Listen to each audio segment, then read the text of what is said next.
seri satu-satu.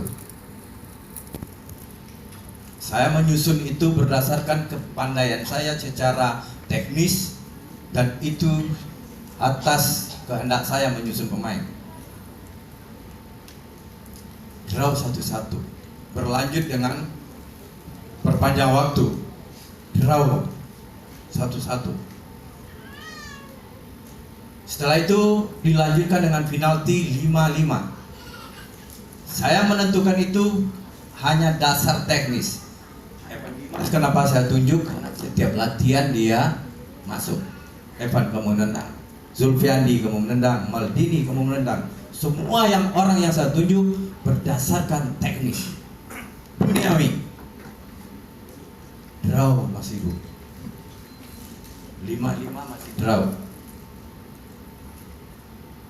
Yang ke-6 masih draw. Yang ke-7 penendang ke-7 masih draw. Apa yang terjadi?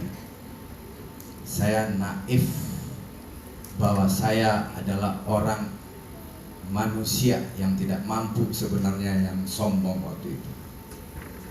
Dan begitu penendang ke-8 saya sujud syukur, dan itu ada di YouTube. Dan di situ saya mohon ampun kepada Allah Subhanahu wa taala, Tuhan maafkan saya.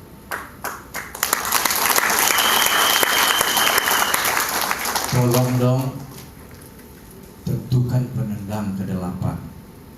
Saya ingin membahagiakan bangsa Indonesia.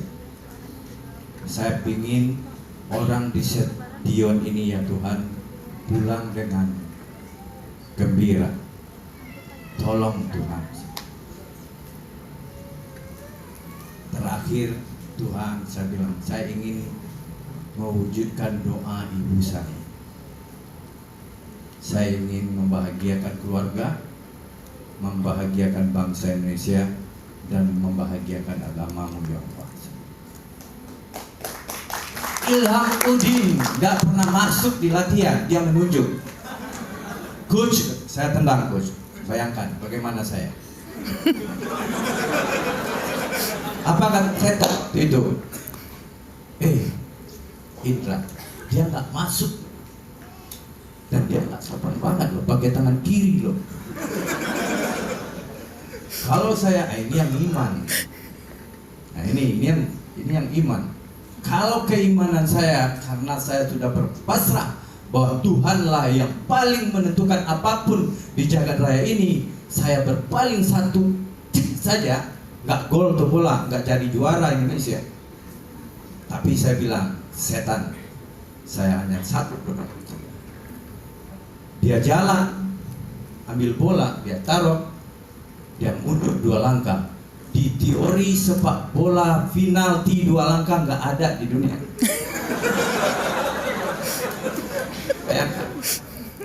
Saya banyak belajar agama dari, saya yakin bahwa Tuhan paling menentukan. Dia mundur 2 langkah dan dia tendang. Apa yang terjadi? Kena tiang gawang. Ini bukan saya karang, bukan saya baca di peristiwa orang lain, tetapi ini adalah peristiwa yang terjadi terhadap diri saya. Gak ngarang-ngarang. Makanya saya sudah diajak jadi pembicara berbagi inspirasi ini ke puluhan perusahaan besar. Kemarin Indosat, begitu Indosat ngundang, XL ngundang juga Pak Ari. Ya, dari mulai Pertamina. Jadi saya bilang ke Ustadz, saya akan menginspirasi ya Paitren, terutama ya masyarakat Paitren, untuk bersemangat. Memang perlu proses. Karena tiang gawang normalnya Bu, pantulnya ke depan, keluar, atau ke dalam. Ini masuk, coba pun bayangkan.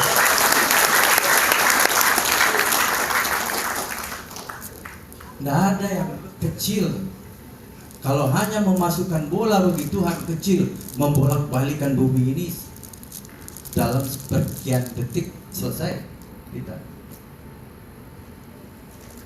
Maka by trend sudah tepat, karena menurut B.J. Habibie, saya diskusi sama beliau, Coach katanya, saya kalau tahu begini, saya tidak belajar cara membuat pesawat, tapi saya belajar agama lebih dalam. Ke depan, skill hanya dibutuhkan 20%, mental dan spiritual 80%. Makanya apa yang dijalankan oleh Ustadz Yusuf Mansur lewat Paitren dan lewat semua, walaupun dari S3K, mungkin ada dari S3, S4, S5 atau S apa saja, kalau tidak punya mental yang bagus, tidak punya spiritual yang bagus, hilang tuh S semua. Saya pelatih, banyak pelatih yang lebih hebat dari saya, tetapi sayalah orang pertama Indonesia yang memberikan 2 gelar kepada Indonesia.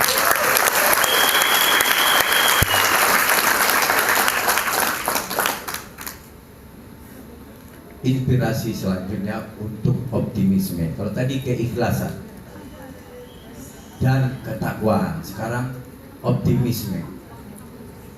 Masih ingat pertandingan tim nasional Indonesia lawan Korea Selatan? Korea Selatan itu 12 kali berturut-turut juara Asia. Waktu itu ada press conference. Ini masalah optimisme.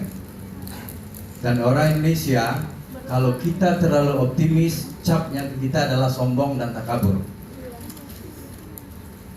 Tadi ada press conference di sini, saya duduk di sini. Itu wartawan Asia ada, Indonesia, Malaysia, Korea, Laos ada semua. Diperbolehkan wartawan tanya jawab dengan pelatih, dengan saya. Dan menunjuklah salah satu wartawan. Dan sekarang yang menanya itu pimpinan redaksi di